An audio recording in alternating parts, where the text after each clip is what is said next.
Assalamualaikum warahmatullahi wabarakatuh.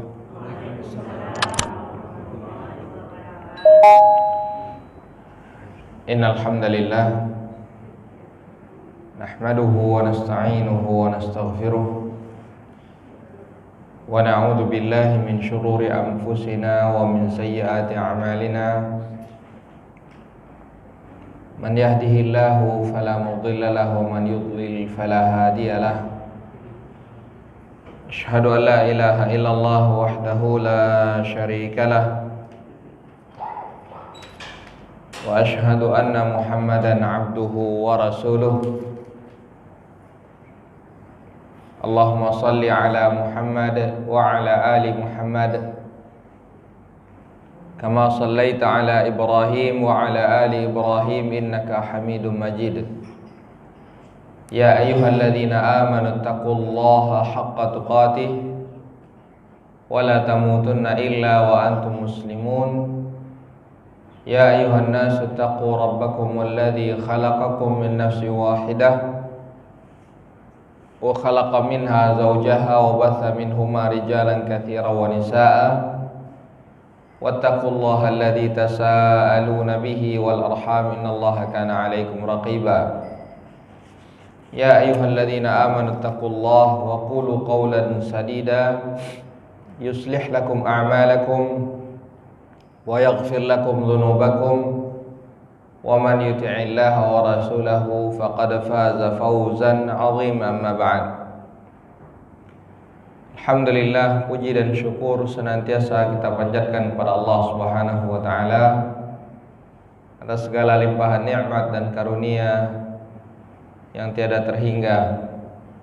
Salawat beriring salam semoga senantiasa tercurahkan kepada Nabi Muhammad sallallahu alaihi wasallam. Ma'asyiral muslimin, bapak-bapak dan ibu-ibu, a'azzani Allah wa iyyakum. Kita lanjutkan kembali kajian kitab Ad-Da' wad-Dawa karya Ibnul Qayyim rahimahullahu taala. Beliau mengatakan, wa min 'uqubatiha suqutul jahi wal manzilati wal karamati 'inda Allahi wa 'inda khalqih. Wa min 'uqubatiha, dan di antara hukuman lainnya yang akan didapatkan oleh mereka yang senantiasa melakukan dosa, perbuatan maksiat adalah suqutul jahi wal manzilah, jatuhnya kedudukan orang tersebut, jatuhnya kemuliaan orang tersebut baik di sisi Allah, begitu pula di hadapan makhluk Allah Subhanahu wa taala. Dia tidak akan lagi memiliki wibawa, tidak akan lagi memiliki kehormatan, bahkan bisa jadi dia dipandang sebagai orang yang rendah, yang hina, dan tidak dihormati lagi. Karena sesungguhnya orang yang paling mulia kedudukannya di sisi Allah Subhanahu wa taala adalah orang yang paling bertakwa. Sebagaimana Allah Subhanahu wa taala mengatakan, inna akramakum indallahi atqakum. Sesungguhnya orang yang paling mulia di antara kalian di sisi Allah adalah orang yang paling bertakwa. Maka mafhum mukhalafahnya adalah orang yang paling hina, yang paling rendah di hadapan Allah Subhanahu wa taala adalah mereka yang jauh dari ketakwaan kepada Allah Subhanahu wa taala. Kalau yang paling bertakwa menempati tingkatan yang paling tinggi, maka mereka yang afjarul fujjar, orang yang paling besar keingkarannya kepada Allah, maka dia akan berada di tingkatan yang paling rendah.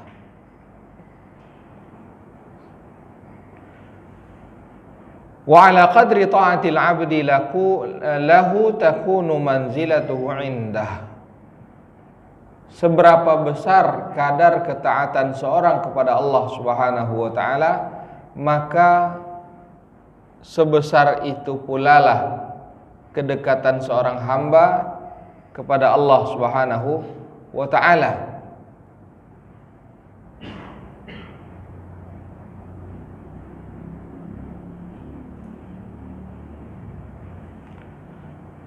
Dan di antara nikmat Allah Subhanahu wa taala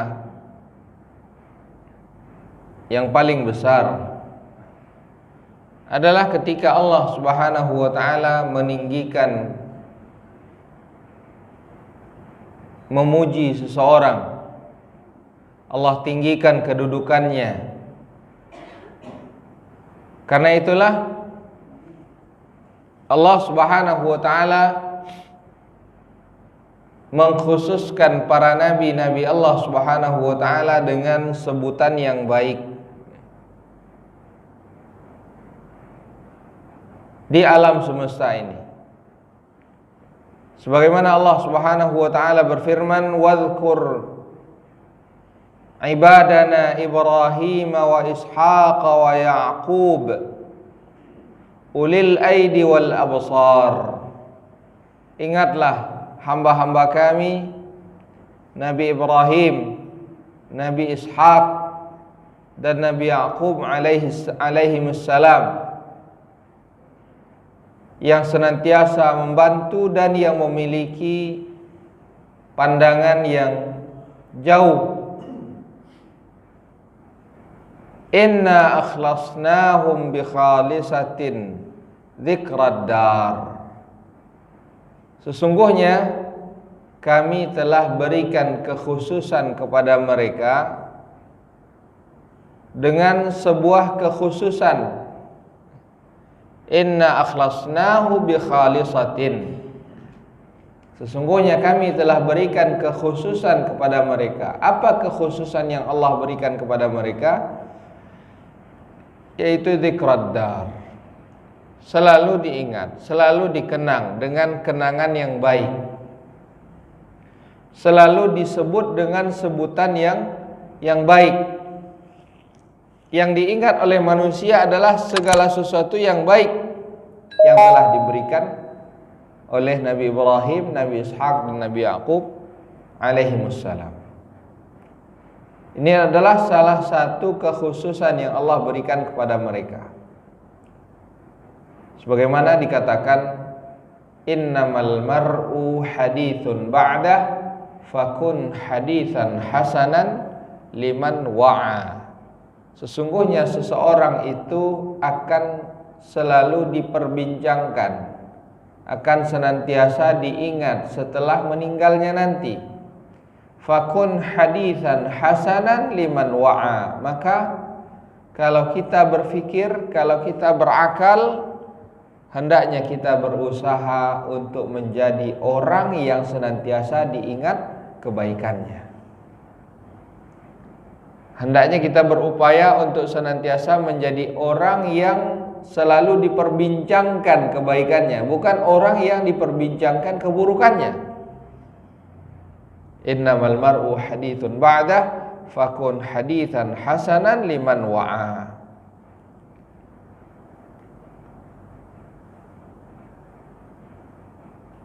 Ikhwatul iman, a'azani Allahu iyyakum. Maka kata Ibnul Qayyim rahimahullahu ta'ala, wa huwa lisanu sidqi alladhi sa'alahu Ibrahim al-Khalil. Dan di antara kekhususan tersebut adalah lisan yang senantiasa mengemukakan kebenaran yang diminta oleh Nabi Ibrahim alaihissalam kepada Allah Subhanahu wa ta'ala. Sebagaimana Allah Subhanahu wa taala berfirman, waj'al li lisana sidqin fil akhirin. Dan jadikanlah bagiku lisan yang senantiasa mengemukakan kebenaran fil akhirin, kepada mereka yang datang belakangan. Lisan yang senantiasa mengemukakan kebaikan. Begitu pula Allah SWT mengatakan, wa wahabna lahum min rahmatina, dan kami berikan dari rahmat kami kepada mereka, waj'alna lahum lisana sidqin aliyya, kami jadikan bagi mereka lisan yang senantiasa mengemukakan kebenaran, kebaikan, aliyan, dan begitu pula kedudukan yang tinggi. Dan begitu pula lah halnya dengan Nabi Muhammad sallallahu alaihi wasallam, sebagaimana Allah SWT sebutkan di dalam surat Al-Insyirah, di mana Allah SWT menyebutkan wa rafa'na laka dzikrak, wa rafa'na laka dzikrak, dan sungguh kami telah tinggikan engkau ya Muhammad, di mana engkau akan senantiasa diingat. Sebagaimana disebutkan oleh para ulama, di mana Nabi Muhammad sallallahu alaihi wasallam setidak-tidaknya akan senantiasa dikumandangkan 5 kali sehari semalam dalam seruan azan. Akan senantiasa disebutkan nama Nabi Muhammad sallallahu alaihi wasallam. Begitu pula halnya di dalam bacaan-bacaan salat, senantiasa disebut nama Nabi Muhammad sallallahu alaihi wasallam. Ini Allah Subhanahu wa taala meninggikan kedudukan Nabi Muhammad sallallahu alaihi wasallam. Maka begitu pula lah kata Ibnu Qayyim, fa atba'ur rusul, para pengikut rasul-rasul Allah Subhanahu wa taala, lahum nasibun min dzalika bihasabi mizanihim mirathihim min ta'atihim wa mutaba'atihim. Para pengikut Rasul Allah Subhanahu wa taala juga akan mendapatkan bahagian yang demikian, sesuai dengan kadar seberapa banyak mereka mengambil warisan yang telah ditinggalkan oleh Rasul tersebut, sebesar seberapa banyak kadar ketaatan mereka kepada Allah Subhanahu wa taala. Wa kullu man khalafahum fatahu min dzalika bihasabi mukhalafatihim wa ma'siyatihim. Dan sebaliknya, siapa yang menyelisihi Rasul Allah Subhanahu wa taala, maka dia akan ketinggalan. Dia tidak akan mendapatkan bagian tersebut sesuai dengan kadar maksiat yang mereka lakukan kepada Allah Subhanahu wa taala. Ikhwatul iman, azani Allah wa iyyakum. Ini pembahasan kita pada pagi hari ini. Insyaallah taala pada pertemuan yang akan datang kita akan lanjutkan kembali pembahasan risalah ad-da'wah dawa ini. Mudah-mudahan apa yang kita sampaikan pada kesempatan kali ini dapat bermanfaat bagi kita semuanya. Ja'alallahu wa iyyakum mimman yastami'ul qawla fayattabi'u ahsanah. Wa sallallahu ala nabiyyina Muhammad wa ala alihi wa sahbihi wa sallam. Subhanakallahumma bihamdik asyhadu an la ilaha illa anta astaghfiruka wa atubu ilaik. Wassalamualaikum warahmatullahi wabarakatuh. Waalaikumsalam.